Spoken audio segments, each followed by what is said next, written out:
हरे कृष्णा, राधे राधे। आज की इस वीडियो में हम आपको रामायण काल से जुड़ा हुआ एक अनसुना प्रसंग सुनाने जा रहे हैं, जिसमें माता सीता महाराज दशरथ के निमित्त पिंडदान करती हैं और महाराज दशरथ उस पिंडदान को स्वीकार भी करते हैं। तो शुरू करते हैं। वाल्मीकि रामायण के अनुसार जब भगवान श्री राम माता सीता और भाई लक्ष्मण सहित वनवास गए हुए थे, तो पितृपक्ष आने पर ये तीनों श्राद्ध करने की इच्छा से गया जी में फल्गु नदी के किनारे जाते हैं। वहां पहुंचकर भगवान श्री राम और लक्ष्मण जी ब्राह्मण द्वारा बताई गई पिंडदान की सभी जरूरी सामग्री एकत्रित करने के लिए नगर चले जाते हैं।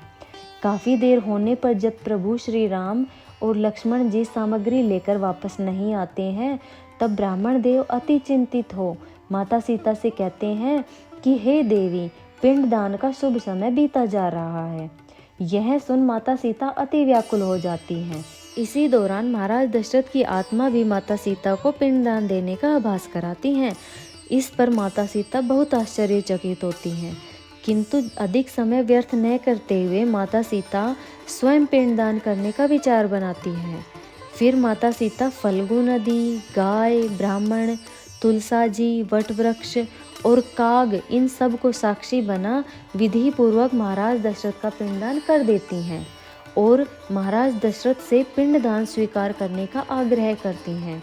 इस पर महाराज दशरथ की आत्मा माता को कहती हैं कि उन्होंने पिंडदान स्वीकार कर लिया है। इसके पश्चात माता बहुत प्रसन्न होती हैं। कुछ समय पश्चात भगवान श्री राम लक्ष्मण जी सहित पिंडदान की सभी आवश्यक सामग्री लेकर वहां आ जाते हैं। तब माता सीता उन्हें पिंडदान करने की पूरी बात बता देती हैं। इस पर भगवान श्री राम को बहुत आश्चर्य होता है और उन्हें विश्वास ही नहीं होता है कि बिना सामग्री और बिना पुत्र के महाराज दशरथ द्वारा पिंडदान कैसे स्वीकार किया गया होगा। तब माता सीता अपनी बात की सत्यता साबित करने के लिए वहां मौजूद सभी साक्षियों से इस बात की गवाही देने का आग्रह करती हैं। इस पर फल्गु नदी, काग, तुलसी जी, गाय और ब्राह्मण गलत गवाही देकर भगवान के सामने पिंडदान की बात से मुकर जाते हैं और कहते हैं कि महाराज दशरथ की आत्मा द्वारा पिंडदान स्वीकार नहीं किया गया है, परंतु वहां मौजूद वट वृक्ष पूरी बात सत्य कहते हैं कि महाराज की आत्मा द्वारा माता सीता द्वारा दिया गया पिंडदान स्वीकार कर लिया गया है। इसके पश्चात भगवान श्री राम को माता सीता द्वारा कही गई बात पर विश्वास होता है। तब माता सीता झूठी गवाही देने के कारण तुलसी जी, काग, ब्राह्मण, गाय और फल्गु नदी पर गुस्सा होकर उन्हें श्राप दे देती है।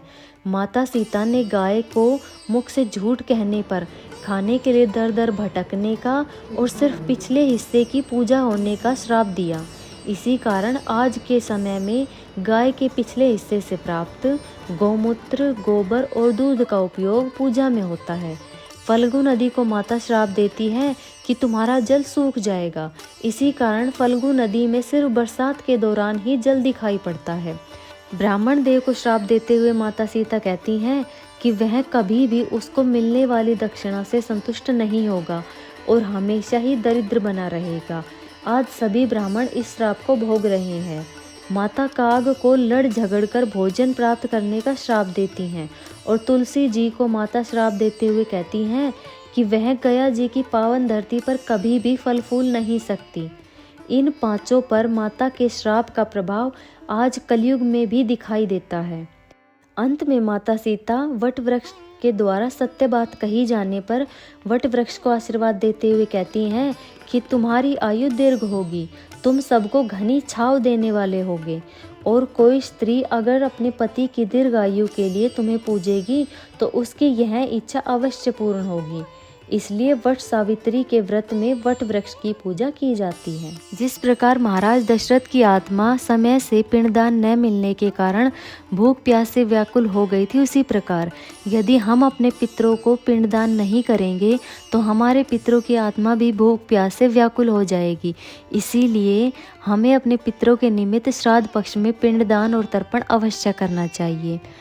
हरे कृष्णा, राधे राधे।